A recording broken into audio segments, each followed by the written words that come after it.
So what I would like to say is that our experience of the world totally depends on our relationship to ourself in every moment. So if we are okay with ourself in this moment, then the world is just fine. There's nothing that needs to be done. There's nothing that needs to be fixed, either about the world or about us. It's really interesting that as soon as we have any problem with ourselves, any judgment about ourselves, the world becomes an unfriendly place to live in.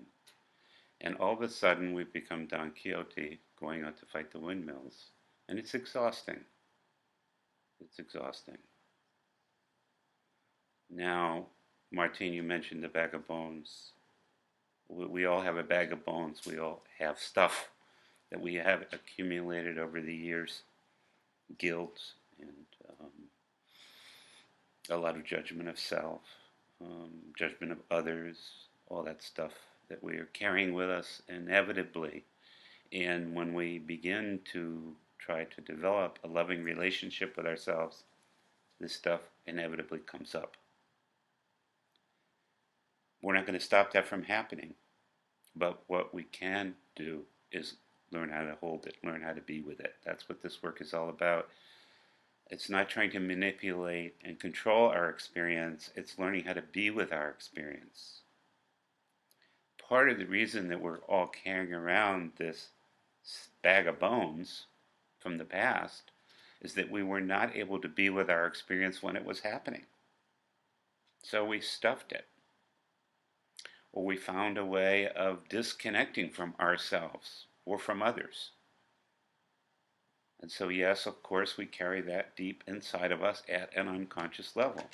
And so we all have this internal dialogue going on constantly. And that dialogue basically comes down to, the judgment that I suck, I'm not good enough, I'll never do it right, there's something wrong with me, I've got to fix it, and on and on and on and on. Now, if we don't have that naked judgment of self, then we have a disguised judgment of self, which basically says, I'm fine, everybody else has got a problem, and I've got to fix them, which is just the flip side of the same coin. Everyone feels less than. Everyone feels unworthy.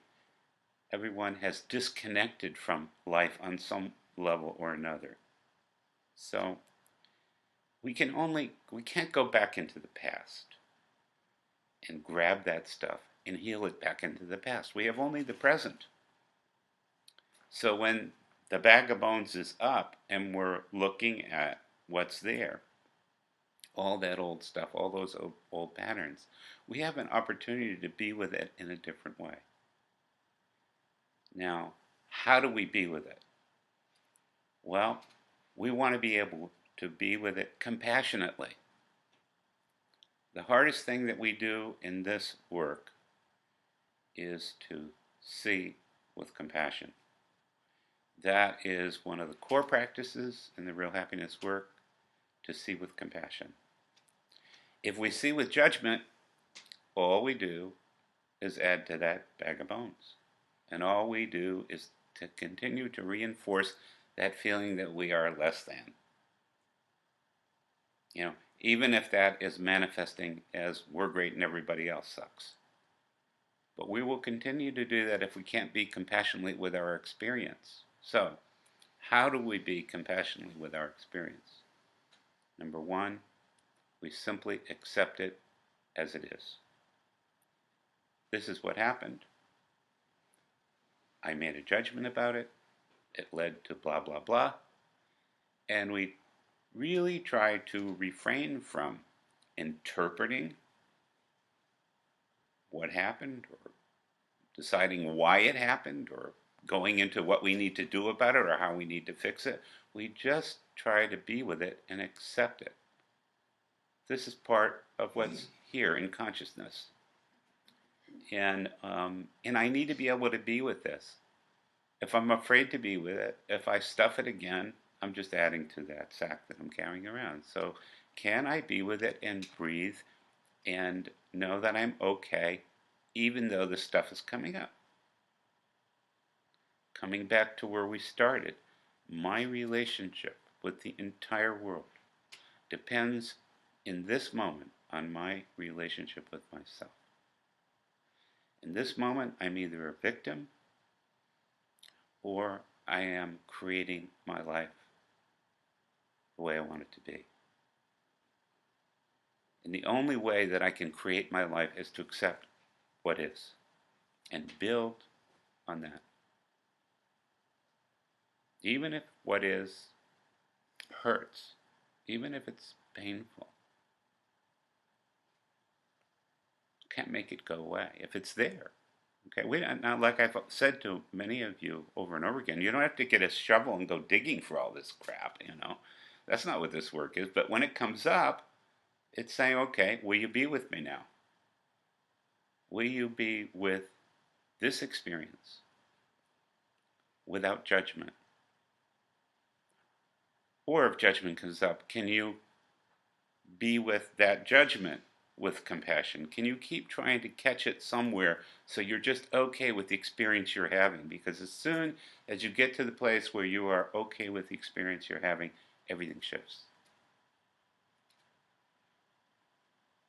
That's that divine mother energy that we're constantly connecting to in this work. That place in us where we know that everything is okay just the way it is. Now, we all have monkey mind. Most of our experience, 90% of our experience, is monkey mind. Maybe it's 95 or 99%, but it's a very high percentage. And because we give credibility to monkey mind, we are constantly dissatisfied with life. Monkey mind is not connected to the divine mother energy.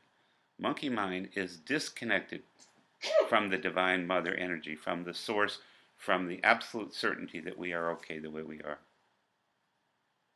And monkey mind goes on forever. Judging the judgment of the judgment, getting into the story.